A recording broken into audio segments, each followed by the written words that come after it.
ഭരണകൂടത്തിന്റെ നെറുകേടുകൾക്കെതിരെ സംസാരിച്ചതിനാണ് തന്നെ വേട്ടയാടിയതെന്ന് കെ.എം. ഷാജി. ഇതല്ലെങ്കിൽ മറ്റൊരു കേസുമായി പിണറായി തനിക്കെതിരെ വരുമായിരുന്നു. ഉപതെരഞ്ഞെടുപ്പിൽ സിപിഎമ്മിന്റെ വോട്ടുകൾ പോയത് ബിജെപിയിലേക്കാണ്. ഇത് വലിയ അപകടമാണ്.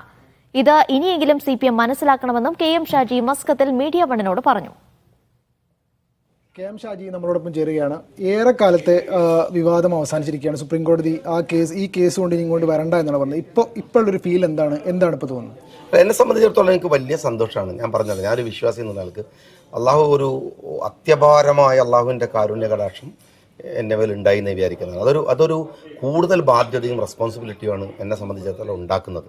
ഞാൻ ഈ കേസിൻ്റെ ഒരു ഘട്ടത്തിൽ പോലും ഒരു ചെറിയ സംശയമോ ഭയമോ അതല്ലെങ്കിൽ എന്തെങ്കിലും തരത്തിലുള്ള ബേജാറോ എനിക്കുണ്ടായിരുന്നില്ല. കാരണം ഈ കേസിൽ 100% ഞാൻ നിരപരാധിയായിരുന്നു. ഭരണകൂടത്തിൻ്റെ നെറികേടുകൾക്കെതിരെ സംസാരിച്ചു എന്നതല്ലാത്ത ഒരു തെറ്റും ഞാൻ ചെയ്തിട്ടില്ല എന്ന് എനിക്ക് നല്ല ഉറപ്പായിരുന്നു. അത്രമാത്രം വലിയ പീഡനം ഉണ്ടായിട്ട് എനിക്ക് നിൽക്കാൻ കഴിഞ്ഞതും ആത്മവിശ്വാസം കൊണ്ടാണ്. എല്ലാ സമിതി കേസിൻ്റെ വിവിധ ഘട്ടങ്ങളിൽ കെ.എം. ഷാജി ആഞ്ഞടിച്ചത് മുഖ്യമന്ത്രി പിണറായി വിജയനെതിരെയാണ്. എന്താണ് പിണറായി വിജയന് കെ.എം. ഷാജിയോട് ഇത്ര എതിർപ്പുണ്ടാവാനുള്ള കാരണം?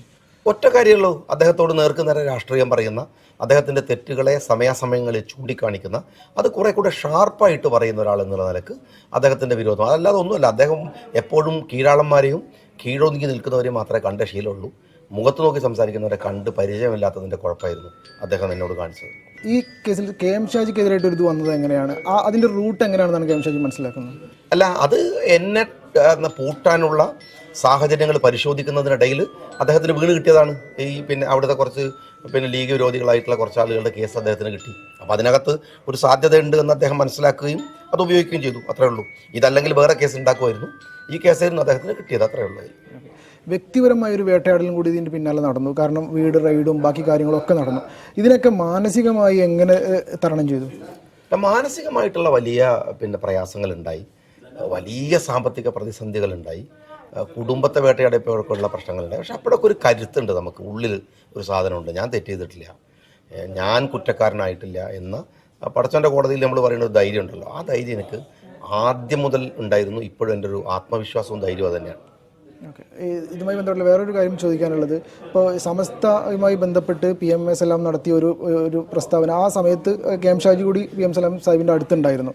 അത് തെറ്റായി വ്യാഖ്യാനിക്കപ്പെട്ടു എന്ന് തന്നെയാണോ കരുതുന്നത്? ആ വിഷയത്തിൽ ഞാൻ കമൻറ്റ് പറയണില്ല. ഇന്നതിൻ്റെ അതുമായി ബന്ധപ്പെട്ട് പാർട്ടി പറഞ്ഞതിനപ്പുറത്തിനൊന്നും എനിക്ക് സംസാരിക്കാനുമില്ല ആ വിഷയത്തിൽ. ഇപ്പോൾ പാലക്കാട്, ചേലക്കര, വയനാട് ഉപതെരഞ്ഞെടുപ്പ് കഴിഞ്ഞിരിക്കുന്നു. UDFൻ്റെ ഈ ഒരു വലിയ വിജയത്തെ എങ്ങനെയാണ് കെ.എം. ഷാജി നോക്കിക്കാണുന്നത്? അല്ല, കേരളത്തിൽ ഉണ്ടാക്കാൻ ശ്രമിച്ചിട്ടുള്ള ഒരു വർഗീയ ധ്രുവീകരണത്തെയാണ് തെരഞ്ഞെടുപ്പ് വഴി UDF തോൽപ്പിച്ചിട്ടുള്ളത്. പക്ഷെ അത് കൂടുതൽ അപകടത്തിലേക്ക് പോകുന്നു എന്നത് ഇനി തിരിച്ചറിയേണ്ടത് ഇടതുപക്ഷമാണ്. അവരുടെ പിടിപ്പുകേടും അവരുടെ കൊള്ളരുതായ്മയും കൊണ്ട് നഷ്ടപ്പെട്ടു പോയ വോട്ടുകൾ അവരുടേതാണ്. അവിടേക്ക് കയറി വന്നത് BJP ആണ്. ഞങ്ങൾ ഒരിക്കലും അത് ആശാസ്യമായിട്ട് കാണുന്നില്ല. എന്തായാലും ഓക്കെ, വലിയ നന്ദി. Thank you. അതെ, അത് തന്നെയാണ് കെ.എം. ഷാജിയുടെ നിലപാട്. തെറ്റ് ചെയ്തിട്ടില്ല എന്ന പൂർണ്ണ ബോധ്യമുണ്ടായിരുന്നു. അവസാനം സുപ്രീം കോടതിയിൽ നിന്ന് തനിക്ക് നീതി ലഭിച്ചു എന്ന് തന്നെയാണ് കെ.എം. ഷാജി മീഡിയ വണ്ണിനോട് പറയുന്നത്. Ali Kuttayi, media one, Muscat.